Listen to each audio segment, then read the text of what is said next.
we thank most of our guests who are already joining us. I can see Grace Olo all the way from Mombasa. Karibu sana.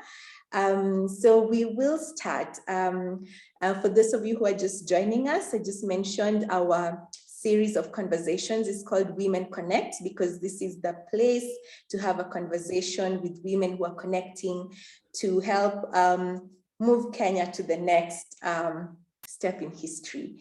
So once again, Kenyans are getting ready to go to the polls, and this is happening in the backdrop of the COVID pandemic.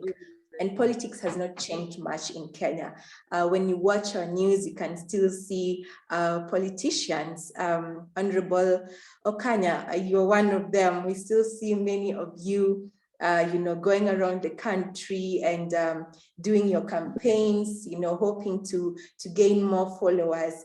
But of course, we are aware that the pandemic is here, and critics have, cautioned us that our traditional campaigns may actually continue to spread the pandemic. So we need to rethink how we're doing things.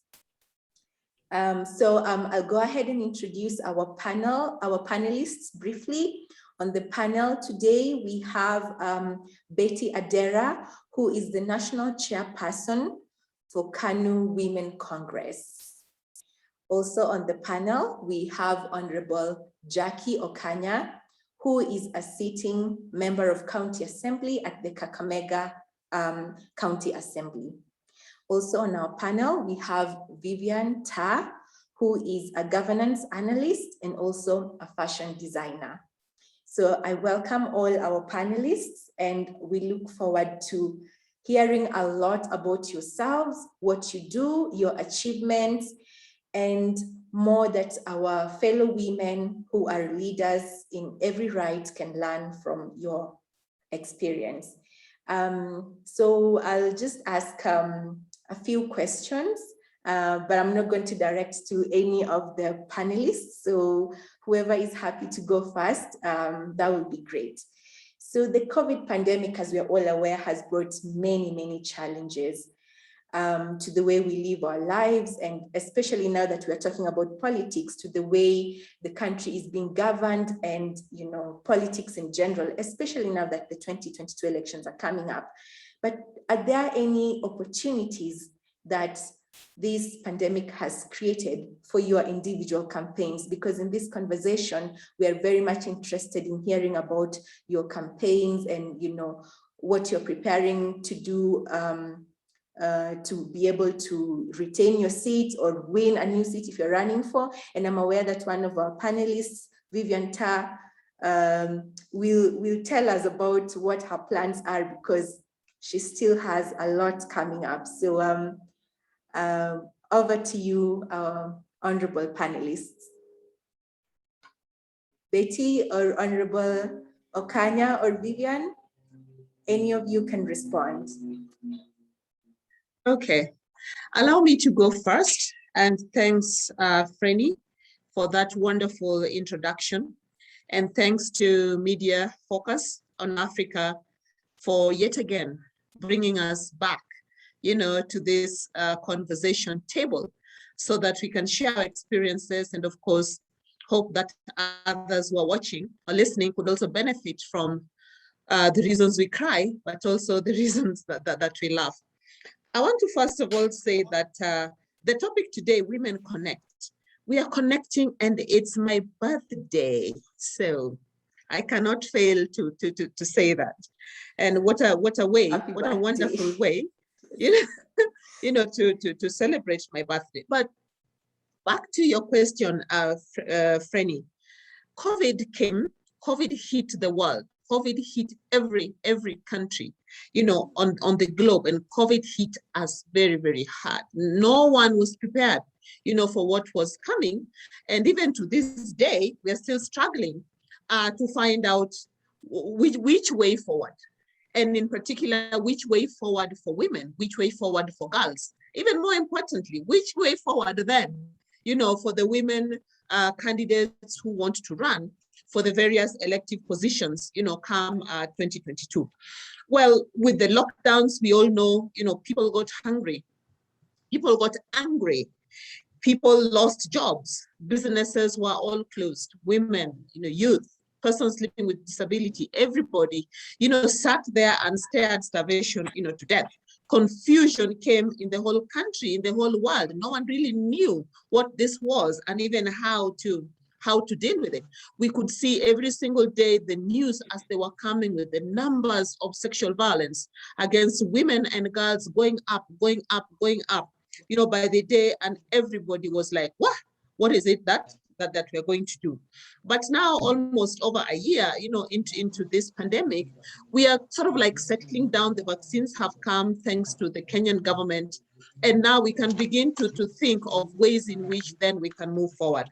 So in terms of opportunities, one is that during the lockdown, for me now, I was able to take time and pause and reflect. Just pause and reflect. I had a lot of time, at my disposal to think through what really I wanted. Secondly, another opportunity, that came was that it was also a time that it was possible to venture into quite a number of capacity building ventures for social capital building of me, myself, as a candidate, but also to get to know deeper in terms of what my constituents, really want. So there were quite a number of virtual opportunities that kept flying in the air, and I kept tapping into as many as I could because I had the time, I had the drive, and the timing was actually right. Now, thinking about part of the containment measures, right now we are told you can't just gather people. You can't just have a crowd. And when you talk about politics and campaigning, so how are we going to do, politics without, without a crowd and without that physical, campaigning? But perhaps it has also brought opportunities to us in terms of how now do we build our social media campaign strategies? How do we craft, that message? Because social media now is the thing. So even as women aspirants, how do we tap into that space? How do we ensure that we are capturing the thought and the minds of the young people who are on social media and figuring out other ways in which we can reach that woman who doesn't have an Android phone to tap into social media? The other opportunity I see then is that through the same social media, perhaps campaigning and getting your message out has been a little easier, and cheaper if you look at it that way. But then the flip side of it is also a little bit expensive. For instance, now, if you can't gather people in masses, then what do you do? And every day we edge closer to the ballot day.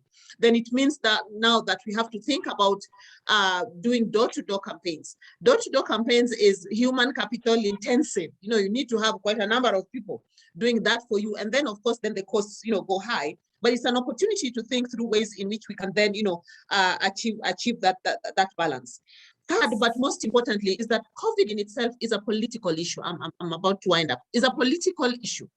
And it is a very, like a low-hanging fruit as a political agenda. I think one question that people will ask every aspirant is, what did you do for us during the pandemic? What did you do for us when we were on the lockdown, when our hotels and businesses were all closed? So to me, I see that as a huge low-hanging fruit and an opportunity to craft messaging, and also as you go out into the community to seek the votes and to get your name and brand out there. It is a political agenda that is heavy for us as women aspirants to tap into and just make use of it, because I think women and girls have been the ones who have been, impacted the most. So thank you, Frenny. That would be my thoughts. Yes. Thanks a lot, Betty. You've talked about that. It would be very interesting to hear Vivienne's response to the digital and social media opportunities, because a lot of times we have been able to see Vivienne on our TV screens and on our newspapers, talking about governance and political issues. So Vivienne, over to you. What would be your comments and thoughts on the opportunities that we might actually get from a negative situation like the pandemic that is here with us? Frenny, thank you so much for the opportunity. Betty, happy birthday. Thank you. I'm happy to be here. I'm happy to see familiar names in the webinar. That's great. And as we gear up to the election, I think now we're about 11 months away. I think it's important to grab every opportunity that comes. And one of the ways that I have learned to do this is through positioning in the media. Media is a powerful tool, and it gives you credibility. I didn't know how powerful until like I'd meet people in the community and they tell me, "Wewe tumekuona kwa TV, you know, we've seen you on TV before." Yes. And then they'd ask you, "So what do you think about this? Do you think Baba is going to be betrayed?" Like they want to hear what your thoughts are about just, you know, everyday issues. So I came to realize people actually follow. Sometimes I think the shows that I do are very early in the morning and so no one is watching, but you'd be surprised, you know, the feedback you get from just people you meet on the street, random people, and even people you know. So I think media is a really powerful tool that we all, women who are hoping to get onto the ballot or contest for positions in the next year's election need to use to help them position themselves, and also just to create the perception that you're credible. Of course, there needs to be a balance between what you're doing in the community in terms of your engagements with the grassroots people, but then now just getting a balance between that and what you're doing in the media. Because once you get an in the media, what it does for you is it gives you a national platform. So even for Betty and for everybody else who's here buying, what it does is it elevates you from just the ward or county or constituency where you're buying in, because now it gets you to talk about national issues, not just issues that affect people in your community. So what it does is it elevates you. And I did not think that is how it would be, but I came to learn that that's what happens. So I think one of the ways is women can position themselves is, of course, just start commenting on everyday issues. You know, you have to watch news every day, read the newspaper, you know, see what's happening, follow like opinion leaders and figure out, you know, what are they saying.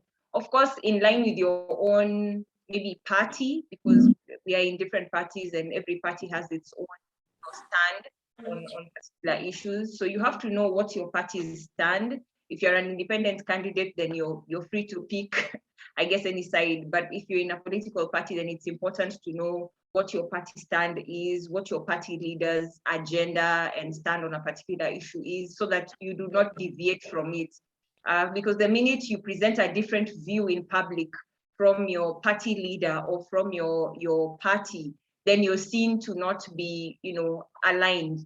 And it's very, very important. If the party is going to trust you with a ticket, then you need to appear like you are aligned. So sometimes what I have found is privately, I may not agree with something, but when I'm in the public domain, I cannot share my private thoughts, you know, especially if it is not aligned with that of the party. So you pick the things you agree with and you amplify them through the media. And that's what I think I've been able to do. I'd say I'm lucky because I can write. So I've been able to use that skill, you know, for print media.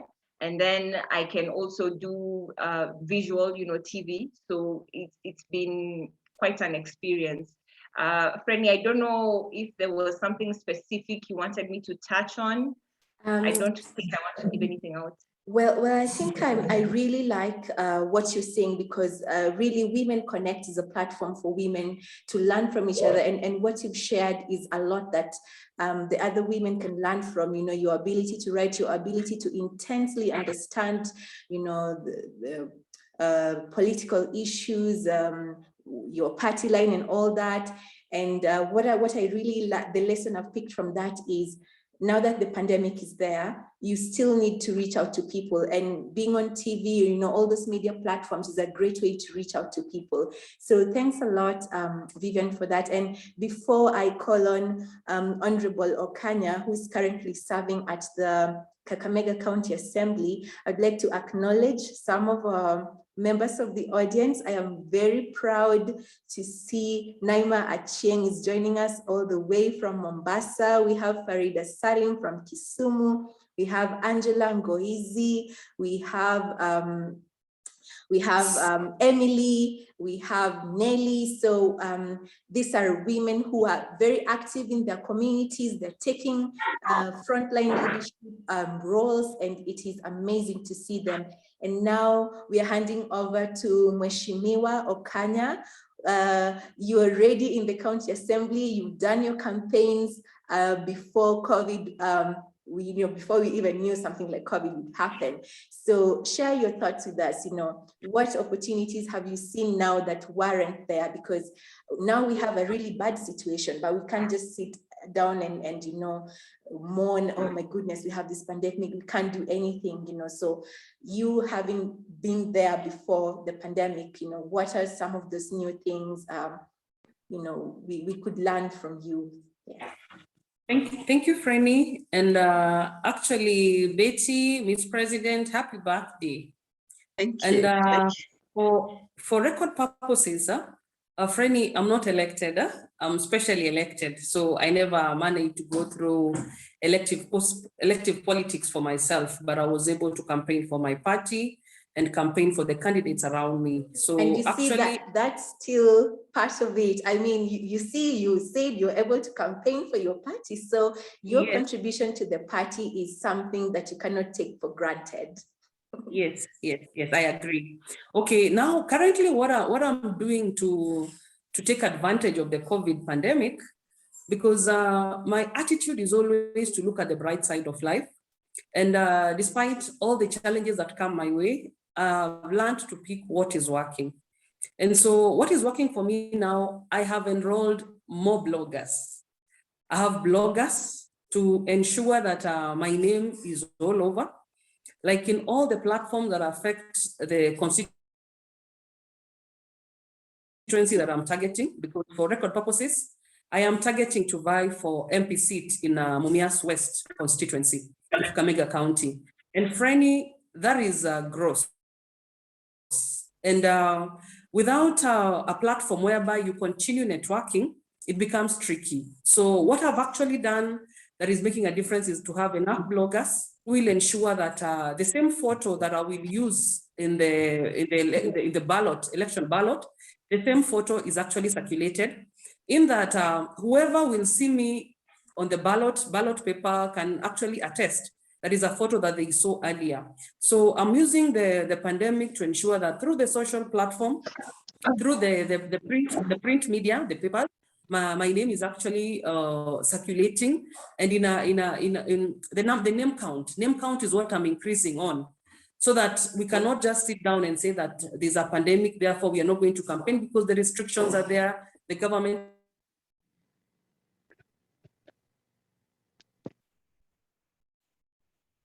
had given a regulation in churches, because I hadn't maybe given it clear that I'm a treasurer at the diocese in Mumias, the Anglican Church. So I was a frequent member attending church and activities in church. But now you realize that that platform was closed like for 2 months earlier by the president. And so therefore it created a wanting state and increasing more time for virtual meetings, Zoom meetings, more time for the WhatsApp groups and the Facebook. Like even currently, like yesterday, I was able to post something on my campaign on Facebook. So Facebook is increasing in popularity, WhatsApp, and even my Twitter handle. That's I'll say that with the current pandemic, I will say the opportunity that I've actually tapped in is in the social media and increasing on inclusivity. You realize when the pandemic wasn't here, we were able to do a lot of tokens and meeting people, not because you want them, but because there is a token you can give them. But currently you realize you will have to build on the social capital. The people that you actually know are the ones that will help you move. So the pandemic actually has increased on networking and has made us be able to create more relationships that are strong, because that is the only thing that we can bank on. Yes. Thank you, Frenny. All right, thank you very, very much, Mheshimiwa. I think for me, the biggest takeaway from Mheshimiwa's, experience is the ballot. Everything you do should point you towards the ballot. So there has to be consistency, because usually, if the pandemic was not there, you'd actually be very comfortable to do the door-to-door campaigns and people would see you and get to know you and feel you in person. But now you only have the digital platforms mainly to make use of. So branding yourself to be a consistent brand that they can also, identify with on the day of the ballot is something very important. Thank you very, very much. And I'd like to continue acknowledging more members of the audience who are joining us because they're very interested in learning. We have Eva Nyamongo from Kitale, I believe. We have Winnie Kodawa, we have Knight Chongorio. Thank you very much for joining us, for making this conversation very lively. We don't feel like we're talking to ourselves. Betty and Mheshimiwa and Vivienne, you're not talking to yourselves. People are really listening here. So to my second question, what are some of the things in the nature of Kenyan politics that make it specifically more difficult for women to engage in competitive politics? And this one, I'd like to start with Mheshimiwa, because you're already in the County Assembly of Kakamega. If I'm wrong, feel free to correct me. But from what I've gathered is there are more male MCAs than female MCAs. So, and this is a feeling, this is not a feeling, this is a fact across board in Kenya. What are some of those things in our culture that women who are going to get into politics need to be alive to, they need to be aware to? Yes, the playing field is open, but there are these particular disadvantages that women have to work extra, to overcome. Thank you, Frenny. As in the current background is that we happen to have Kenya as a patriarchal society, whereby it's very difficult for the public to vote in a woman. But we want to change that because like the case study of Kakamega County Assembly, we have only 4 elected women against elective posts, 60 elective wards. That brings in 29 nominated members. And therefore, that tells you clearly that it is a mindset.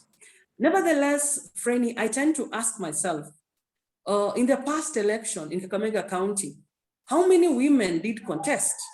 You realize that the probability of electing a woman and the probability of electing a man, whereby you have maybe 60 elective seats, and maybe you realize only against 60 men, only 10 women present themselves to contest. That clearly indicates that even if we were to elect only women, we would only get a minority of 10. So clearly it indicates that the women need actually to come out and contest for these positions. And also what is coming out as a challenge is that we have a culture of tokenism against inclusivity, whereby you realize our leaders don't go, they don't want to include the electorate. They actually want to give tokens just to use them. And that is why you realized most candidates end up, wondering what happened to them, what hit them, because they don't include these people. And that is why you realize that you can even get a number of, give it like 3 men contesting for a seat, but 1 would get elected. But what happened to these other 2? So this politics of tokenism, of which maybe the women also need to look at it and jump into the tokenism and tokenism kind of politics. And also there's this issue of clanism and ethnicity, whereby you realize before they elect a candidate, you realize they're questioning or from like in Mumias, you'll be asked, which clan are you coming from? Are you, the majority is either you are from the Nabongo Mumia, or you're coming from the Abakolwe clan.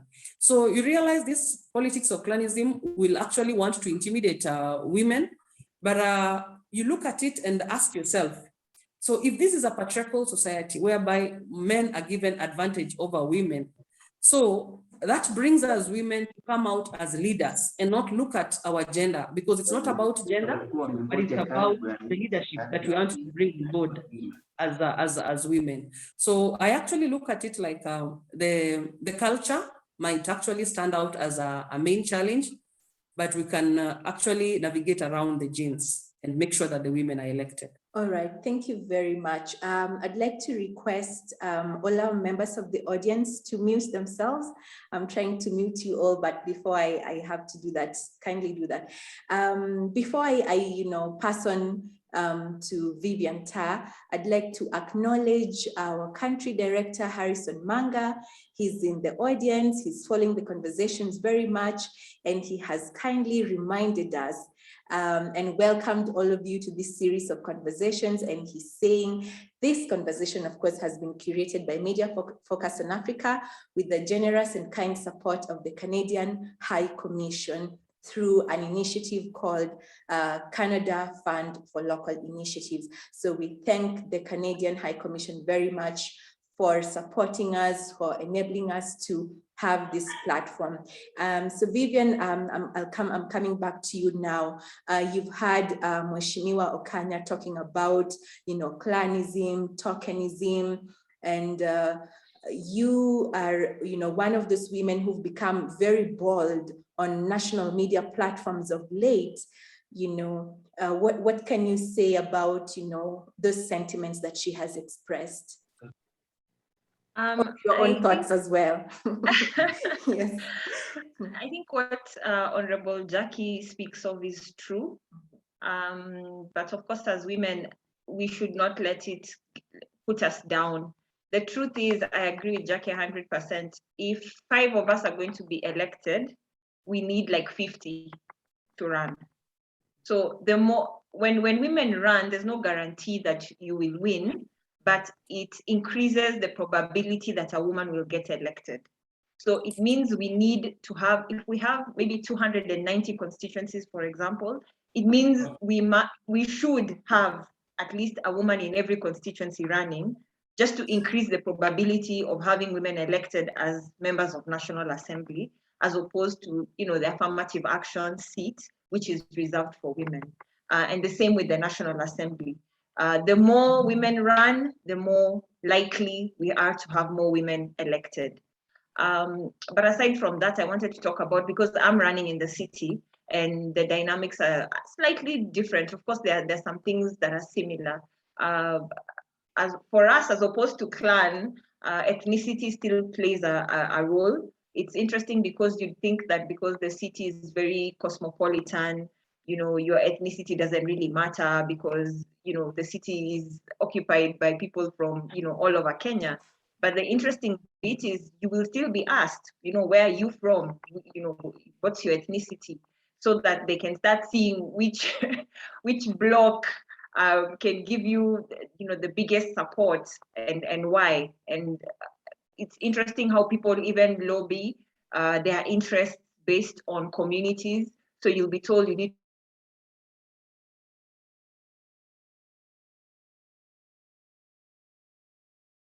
Okay, I think Vivienne's line is hanging, but as we wait for her to come back, Betty, I was about to come to you, and I can see a lot of people here are wishing you a happy birthday, Betty. Betty, can you hear me? Is it my line that's hanging? Okay. I'd like to talk about the other thing that I feel is very important, especially for those within political parties.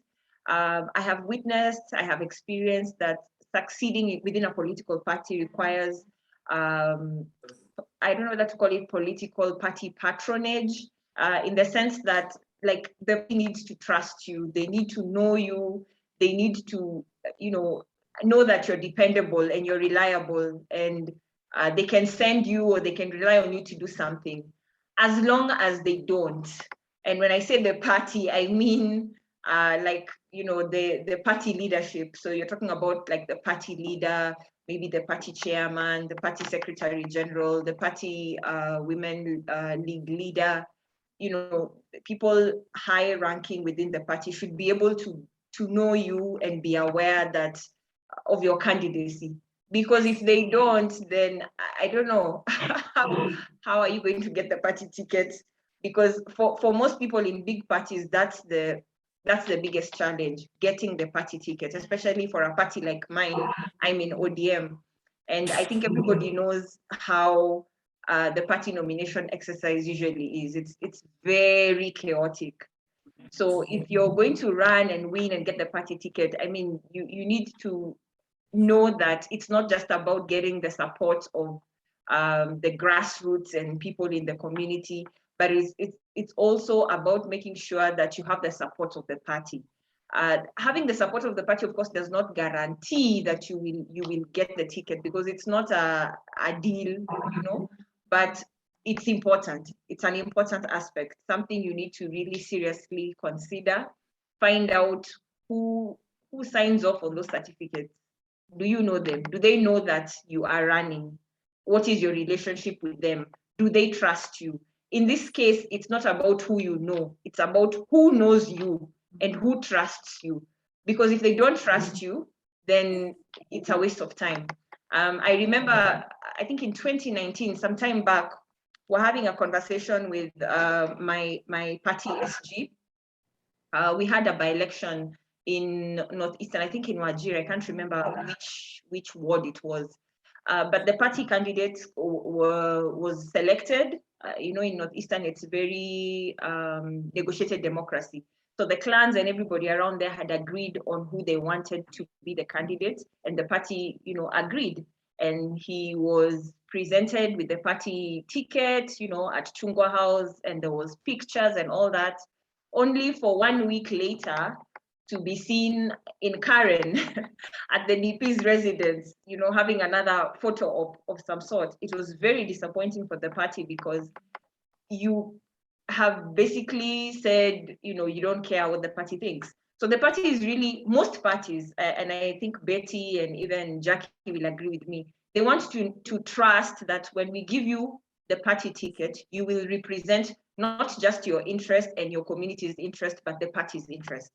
If they cannot believe that you will do that, your ticket utaionea kwa Viusasa. All right.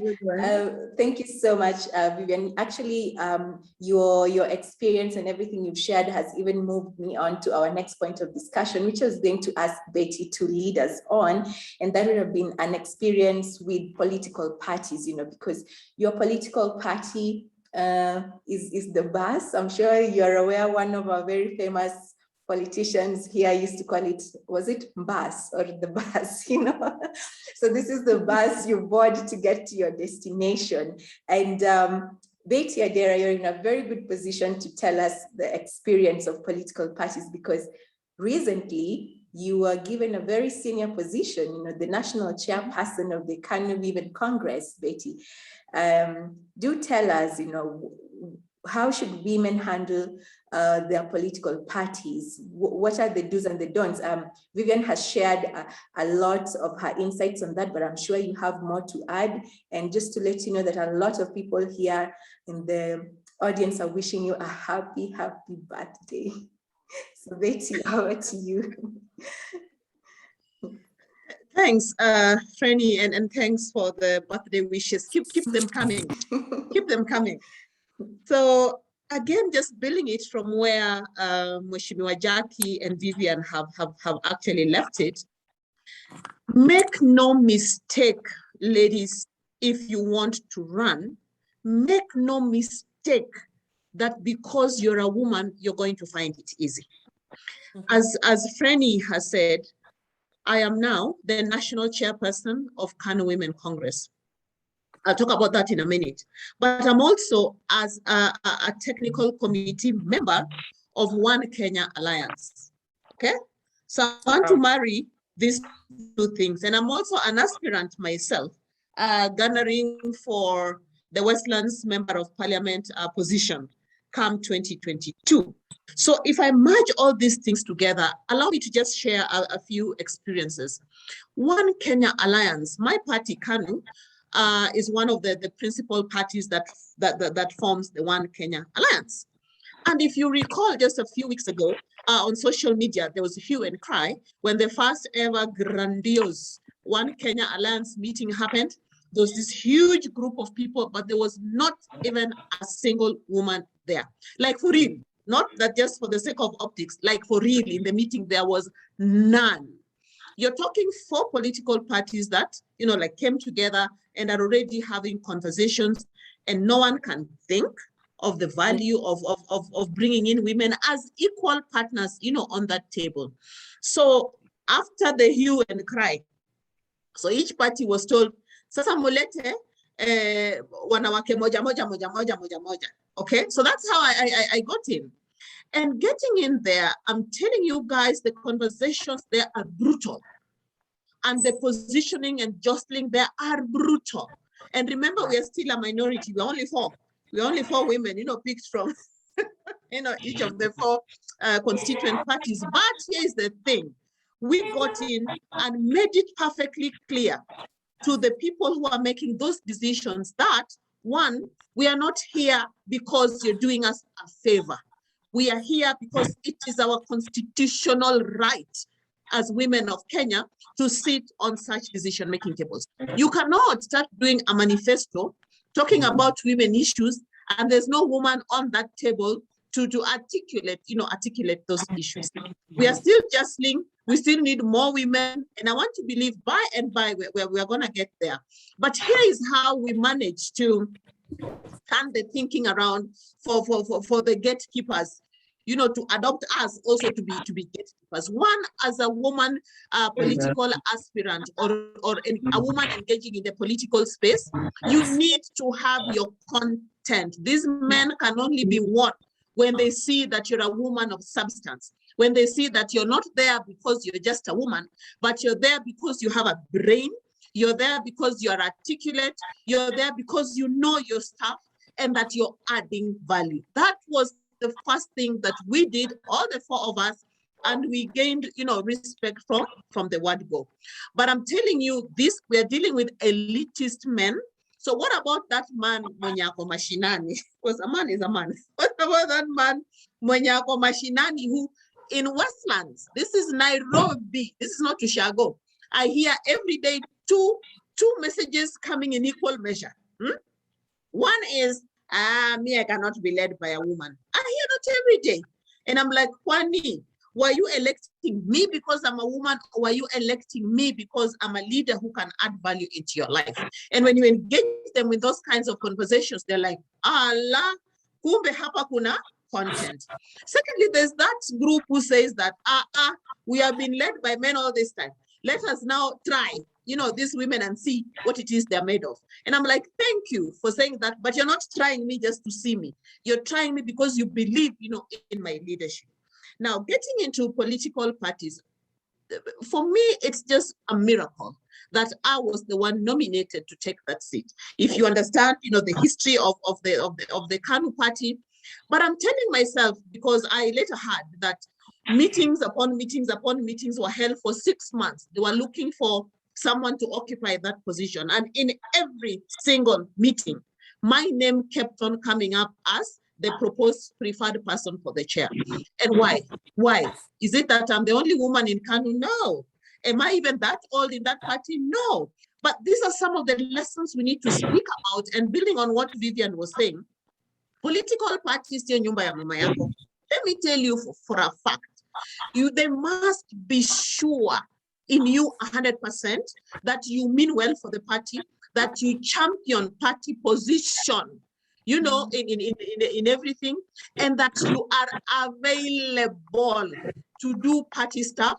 And to some extent, you're also able and willing, you know, to invest your own party, your own personal resources for the good or of the forward movement of the party. To me, that was just it. There was no other magic. There's no magic to it. It is just that. Now, some other truth that has also hit me is this, ladies. Political parties want to win. They want to give that ticket to the person they're sure most that this one, if we give him or her the party ticket, he or she is going to deliver that seat, to our party. So make no mistake, as a woman out there aspirant, that parties will just say, oh, I want to run on Shika certificate. Hell no, that's never gonna happen. But what can we do as women to show that, yes, if you invest that ticket in me, I'm gonna bring, that ticket home. And that's a conversation we as women need to actually speak about. I've had over and over again in my own party that they'd rather even have only 5 women running, but they're sure that if they invest in those 5 women, those are the women who will actually deliver that. Question is, what do you need to do as an aspirant to be that woman in that category?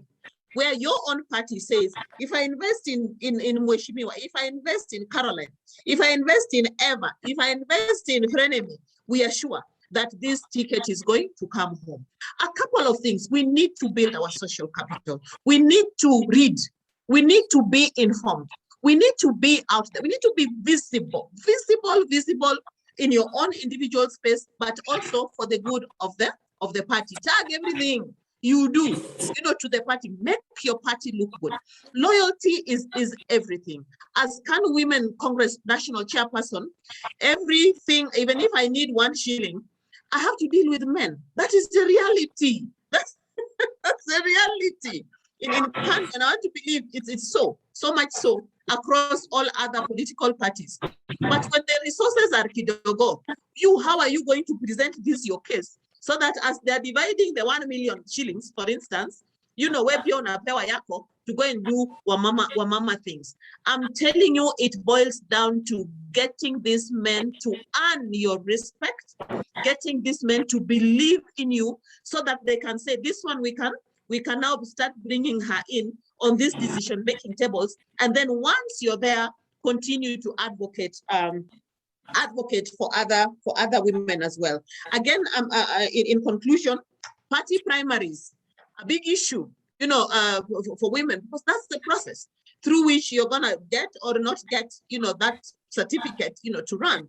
And we know that ground is can never be equal, for the special interest, including that's women, young people, and also persons living with disability. To what extent are you championing in your own political party for a review of the election laws within your political party? What I have done myself is that I have sat down with the team that concerns elections, and there was no woman there. And I've told them that, look, why can't we open up a variety of methodologies or approaches through which a person can move from being an aspirant into being a candidate? And now we have introduced, again, learning from Jubilee just recently in Kiamba, the process of conducting interviews, right? So that in case you're 3 people who want, certificate for one place, you're all subjected to an interview. But regardless of the methodology, wewe mwenyewe as an aspirant, you need to work on your ground, you need to work on your message, you need to work on your party loyalty, and you need to work for the party so that they see that this one is adding value. I could go on and on, but back to you, Frenny. Yes. Thank you very much, Betty. So you've had ladies, Knight Chongorio, thank you very much for joining us all the way from West Pokot. You're running for MCA, and you've had Betty saying your political party needs to see you as a winning candidate because they need candidates who are gonna win. So, from Betty's piece of advice, I throw it back, the ball into your court and ask you, are you packaging yourself as a winner? Because if your party doesn't see you like that, you're not gonna sing, oh, I'm a woman, get me, because I'm a woman. So offer content, package yourself as a winner, be visible. And talking about visibility, are you tweeting about this? Are you sharing this on your social media platforms? Our Twitter handle is @media_focus. And also, maybe some of you do not know, but all our panelists took part in a program called Miss President, which was also supported by the Canadian High Commission. Miss President was all about going around Kenya and looking for women who could be Kenya's first female president. Later on, I will ask some of our panelists or all of them if they think Kenya is now ready for a female president. But there's a very interesting question that has come from the audience. Angela Ngoizi has asked the panelists to clarify what are the requirements for elective positions, just in bullet points. Would any of you, my dear panelists, would any of you just, throw those requirements, because people are very much worried about the degree requirement, but I don't think that is the only requirement. So, and then also at this point, it means I'll be throwing around questions from the audience. And Vivienne, yes, you'd like to say something. Go ahead. Yeah, I can say maybe 3 things, and then Yes. Betty and Jackie can also add. Yes. Okay, so there's this training I did. I can't remember when. But anyway, yeah, it was talking about the legal requirements for the legal angle to running for office. Even running, everything is anchored in the law in Kenya. So there's the IBC Act, there's the Elections Amendment Act, and all those acts that make up or define the process, the electoral process. So if you're a candidate who's interested, of course, the requirements are different for every stage, governor, senator, women rep, member of parliament, member of county assembly. So I would advise anybody who, if you're seeking to be maybe MP or senator, whichever position you're seeking to be, do your homework, because no one is going to do it for you. Go and check in IBC, in their website, they've posted there the requirements for each and every level, from governor, senator, women rep, MP, what the requirements are. Not just educational requirements, but also ethical, and there's also some fees which aspirants are required to pay. If you get to the ballot, like either a member of a party or even as an independent candidate, there are several requirements. I know, for example, I think independent candidates, if you're vying like for Senate, you need to get endorsement of registered voters in your county. I think it's 2,000 or something, I don't remember. But the requirements are different for every position. So depending on the position you're interested in, ladies, do your homework. Do your homework. Google is your friend. End up our website here, IBC. Go and check the specific requirements for the position you want, including the money to be paid. There's some fees that you need to pay IBC. If you're an independent candidate, you don't need to pay the party any fees. You'll just pay, I think, the IBC one. But if you're a member of a party, I believe all parties have some nomination fees, maybe different depending on the party. But I think all parties have. I know ODM has some nomination fees that you will pay to the party. Again, even this fees is dependent on the position. Coming to the issue of the degree thing was already a law that was passed. It is just awaiting implementation. And unless something changes between now and the August 2022 poll, it is law. It will be a requirement. So unless I think there's a case in court or something now. So unless something changes and maybe there's a different ruling in terms of court, a degree will remain to be a requirement in the next election, because it was a law that was passed, I think, in 2016. So it was just awaiting implementation. So if you do not have a degree right now, unless either you put aside your aspirations or you hope and pray that whoever is in court, who took this thing to court, maybe you get a favorable outcome. But as it is now, as we speak, it will be a requirement. All right, thank you very much. To add on, thank you very much. Maybe just Vivienne. to add on, Frenny. Yes, go ahead. Just to add on what Vivienne has presented as a requirement, it's also good for one to be a resident, you have an ID, register as a voter with the IUBC. Yes. so that at least when that time comes, you don't miss out on the requirements to be a candidate. And also there was the issue of the integrity, ensure that you don't have issues with the chapter 6. And so, of course, to add on what also Betty had talked about the party, if you're a party candidate or you're going out as an independent candidate, those are things to look at. But of course, to be safe, it is important to check with the IEBC website to be sure exactly what are the requirements. And on the degree, I cannot miss out to talk about the degree. It is important for the women to check on their education. But if at all you feel that this degree issue is leaving you out as a woman, it is very important for you to support a woman who has a degree so that we all put our forces on that person as we go back to school. Gumbaru haiishi. Okay, great. Thank you very much. Remember, yes, Betty, I'll just mention something briefly and then I bring you on board. I just wanted to remind all of us that, remember, the topic of our conversation is Women Connect. This is a platform for women to connect. And from what Vivienne has told us, it has reminded me that, we need to connect in this conversation. I can see Honorable Farida Salim in the audience. And for those of you who know her, you know very well that she served in the Kisumu County Assembly. And she is one woman who is very knowledgeable on the Constitution. So if you're doing your homework, like Vivienne mentioned, and then you get stuck, I believe Honorable Farida Salim will be very happy to help you with your homework. So please try and connect with her. She's a very, very resourceful woman leader in this country. And now, Betty, you have the platform. Thank you. I just wanted to add something kidogo too on the requirements, but perhaps focus more on the fact that IEBC released a calendar of events. That's very critical for all of us to get to know, and I think it's on their website.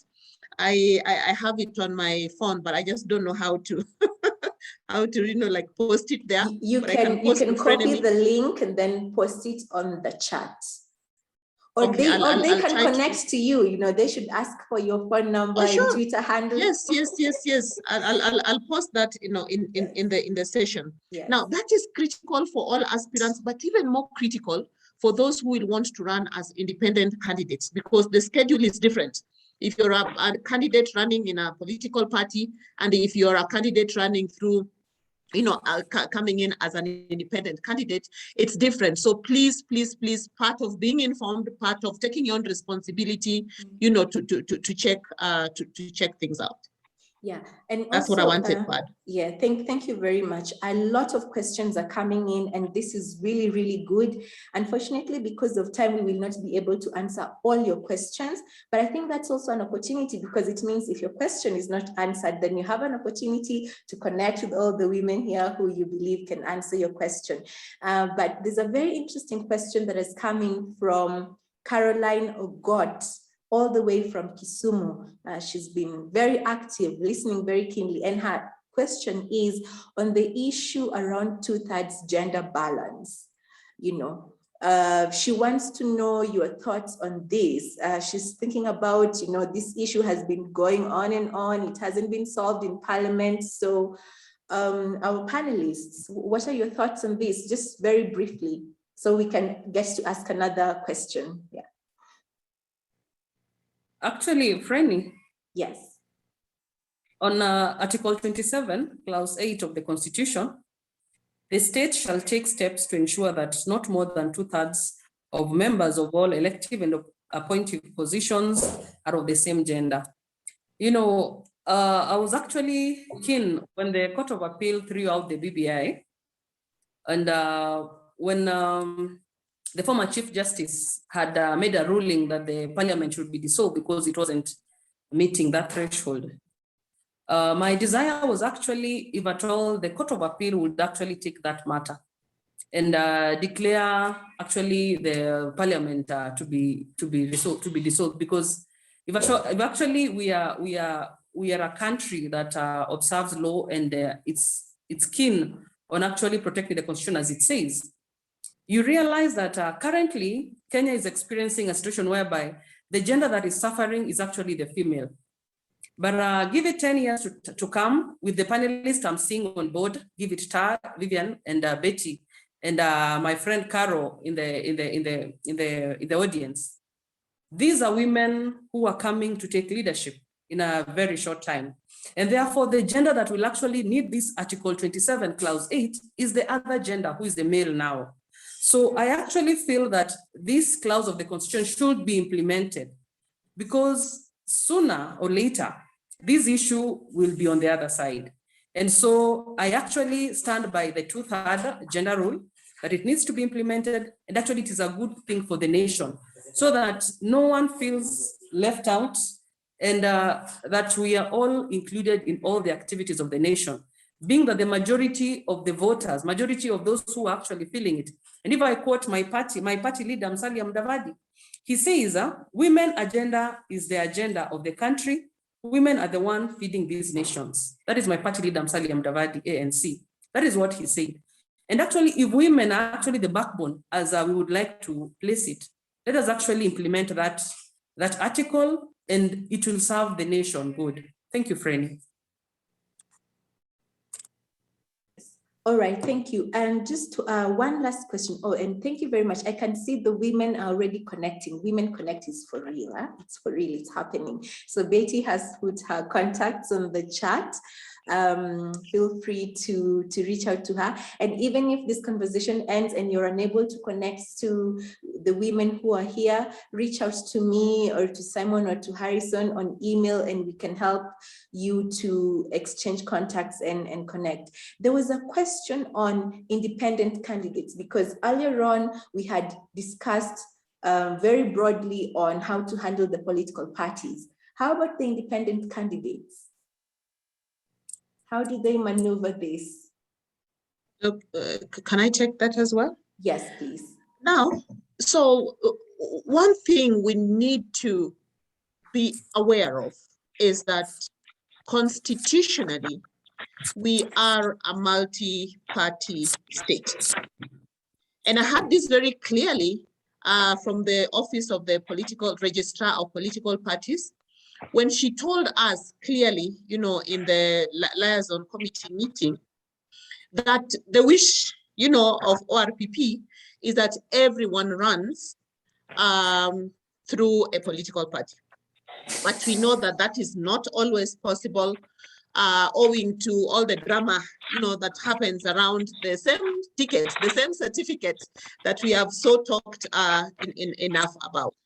And she was really, really encouraging us that goes for independence as an alternative, as your plan B, but let your plan A be to run within a vehicle of a political party. Now, if you're an independent candidate, if that's your choice, that's still okay. You have that right constitutionally. And even more so, if you're a female independent candidate, the stakes are even much higher, because one, you're all by yourself. You know, you're all by yourself. There's not that collective euphoria or collective wind around campaigns and also around management of agents that will help you. You are on your own. Now, being on your own, you can still make it, and you can still do things differently, because you are selling you. You're not selling any party. So get out there, get into the communities, get mashinani, identify with the people, let them say that huyu tutamchukua because of who she is and what she has done for us and with us, rather than voting for him or for her because she is from a political party. But also reality is running as an independent candidate and winning is extremely expensive. Because one, for instance, if you want to do agents, remember, if you're running through a political party and say you are doing MCA and there's a governor running in your party, that's easy, you know, so let the governor shoulder the burden of the agents, and you just ride in that way. But as an independent candidate, you're so disadvantaged at that point, because then you will need to foot from your own pocket all these agents who will be there protecting your own votes as an independent independent candidate. Otherwise, all these things we have said that women need to do, you still need to focus on those, because you will deal with IEBC, most of them are men. That's another truth. You will deal with, you know, your people out in the community, the young people, the Wase too. They are also men. They're going to challenge you the way they have challenged, you know, all of us. So get out there, get your message very, very clearly, and just go and say that, hey, I am your best bet. But it comes down to your messaging and how you're reaching to the people. There's no shortcut about it. If it is an issue of the degree, whether you're running through a party or you're running through, you know, you're coming in as an independent candidate, degree is degree. So think again along the lines of whether you want to run as independent as your first choice or as plan B. Those are my personal thoughts and experiences that I have seen. Yes, thank you so much. Unfortunately, because of time, we have to wind up this conversation. It's been very insightful. It's been juicy. It's been eye-opening. And I can see Jamia there in the audience. She's saying that this conversation is very good and we need more time to pound onto things, you know. So Jamia, I've actually posted my email address and my phone number on the chat so that you can email your ideas for the topic for the next conversation. As you're aware, the Canadian High Commission has supported us to do this and not just one round. So we are coming back, Women Connect, part 2 and part 3 and part 4, we are coming back. So feel free to email me ideas on topics you want us to talk about in our next edition of Women Connect. I'd like to thank more members of the audience like Winnie Kodawa, P. Minor, thank you so much for joining and listening. Ivan Yamogo, all the way from Trans Nzoia, thank you so much. I'd like to say something. Yes, there's someone who wants to say something. Yes, Vivienne, go ahead before I officially close the floor. Yes. Okay, no, I just want to agree with Betty 100% on her sentiments about the independent candidate. Yes. There's an advantage of running with a big party. Of course, there's a disadvantage in the sense of it's more difficult to get like the party ticket at the party primaries. But if you manage to get through and get the party ticket, then there's an advantage of, you know, manpower, resources. It's just easier. In my constituency, I have 200 polling stations. Can you imagine if I'm an independent candidate and I have to have at least one agent per polling station? Those are 200 agents, and like you're by yourself. It's a lot. It's a lot. But you see, when you're within a bigger party, there are already people within the party who their interest is in getting the party to win. So it's not just you pushing your agenda. There's also a party agenda that's a bigger picture. So it helps. I know party dynamics can be crazy and challenging, but I would also recommend that, especially if you're running within the city or a cosmopolitan area, my preference would be try and join a dominant political party within that city. If you're in a more maybe rural setting, you may be able to go through as an independent candidate, especially if you've connected with the community. And depending again on the seat you're running for, if it's MCA, I think the probability is even higher, depending on just how you've engaged and connected with the community there. But yes, my preference would be look for a dominant party that resonates with majority of the population in the area you want to run, and find your way within that party. All right. Thank you so much, Vivienne, for adding those insights. It would have been sad to leave them out of this conversation. And I think it's very interesting to consider that if you're going to run for, as an independent candidate, then the infrastructure that the political party offers you is not there for you. And Vivienne's example is just perfect. How are you going to handle 200 polling stations? 200 agents, you know. So these are some of the very important considerations to, to have in mind. Unfortunately, we have to end this. It's been great, and it's been a national conversation. We have Emily from Nyeri, we've had people from Kisumu, from West Pokot, from Trans Nzoia, from Nairobi, from Mombasa. It's been a national Women Connect conversation. And we are so glad and we're grateful to the Canadian High Commission for supporting this. We're grateful to all our panelists and to our audience. We wouldn't be here without you because we don't want to be talking to ourselves. Thank you so much. So this has come to an end just for now, but be on the lookout on our Facebook page at Media Focus on Africa, on our Twitter handle at @MediaFocus_. We'll be, sending out information about the next edition of Women Connect, and I already posted my email address there. So feel free to send your ideas for topics for the next edition. Send your ideas on, do you want us to do this live on Facebook or live on YouTube? Because this is just a webinar that we have done. And of course, we're going to put it out there so that even those who are not able to join us here can still watch, to learn and to benefit from this. So thank you so much. I'll bring it to a close. Our panelists, I wouldn't want this to close this myself. So can I say our panelists each have 5 seconds to give us a parting shot? Can we start with the person who spoke last, Honorable Okanya? Let's start with you and then we go to Vivienne and then we close with Betty. Yes. Thank you, Frenny. It has been a good opportunity for us to share our experiences on the current pandemic and the opportunities we've gotten out of it. Also, it has been a good time for us to share our experiences in political parties and why we think political parties are the best vehicles to use to the elections. And also to insist that whatever you do now as a candidate, you need to focus more in the ballot and actually not just being around and not being visible. Just to ensure that we are in line, ensure if you are a party candidate, ensure that you are in line with the party leader and in line with those who are the decision makers in the party. And just to wind, it is important for us as women to get in and contest, because if we don't, the possibility of bringing women on board will be minimal. And the main reason as to why we are vying as women is to ensure we create more space for women and have men, but more emphasis should be on women, because most of us get elected, and when we employ men, meaning we are not creating space for women. That is my parting shot, friend. To Vivienne. For me, thank you, Media Focus, and the Canadian High Commissioner for making this possible.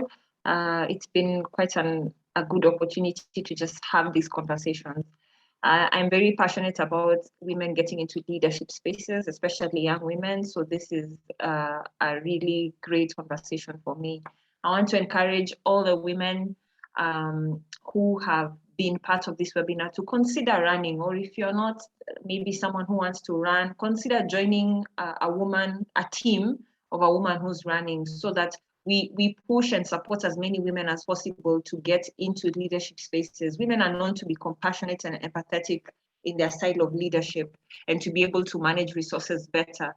So my parting shot would just be, let's get as many women, good women, quality women as possible to run, so that we have more of them elected in the leadership space. Women, remember, you have to do your homework, you have to be articulate, you have to be visible, and you have to have engagement and connection with the who's who, the people who matter in your party, because they make the decisions.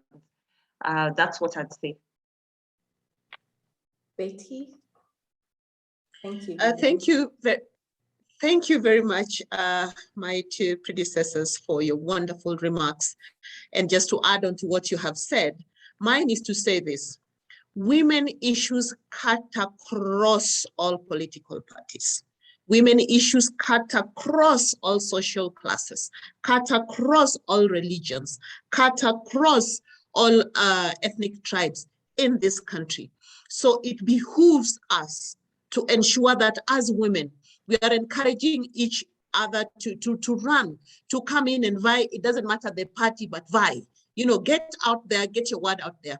Even if the Court of Appeal, turned down the BBI, it doesn't mean that the gains that had been made towards the conversations around the 2/3 gender rule cannot be met within the political parties. So let us fight, you know, in there and ensure that we put our political parties to task to ensure that as many women are presented, you know, to the populace. That is when as many is going to be are going to be elected.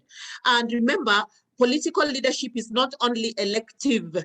You can be nominated, you can also be appointed. So cheza kama wewe hapo ndani in your political party, so that if you're not elected, me, if I'm not elected, I have to be nominated, I have to be appointed. One of those, but I know nitaingia ndani pahali serikalini. So I hope that that's true.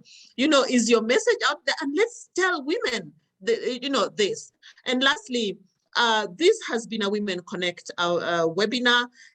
Media Focus on Africa is connecting us. The Canadian Embassy is connecting us. But to what extent are we connecting with each other, and are we bringing in, you know, other new women to connect with us? So kazi bado iko hapo mbele. Let us just get out there and do this and be the women for women. Asanteni sana. And my birthday gifts can be received. My phone number is working. My Asanteni sana. Yes, thank you so much. Thank you so much. All of you, remember to connect with Betty on her birthday. Happy birthday, Betty. Happy birthday. All of you, remember to connect with her on her birthday. Betty has put it so well. There has to be a place for you. If not elected, nominated. If not nominated, appointment. There is definitely a place for all women. What a wonderful parting shot from Betty, Jackie, Honorable Okanya, and Vivienne. Thank you so much.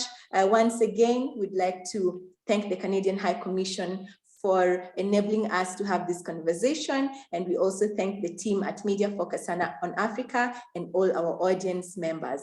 Bye.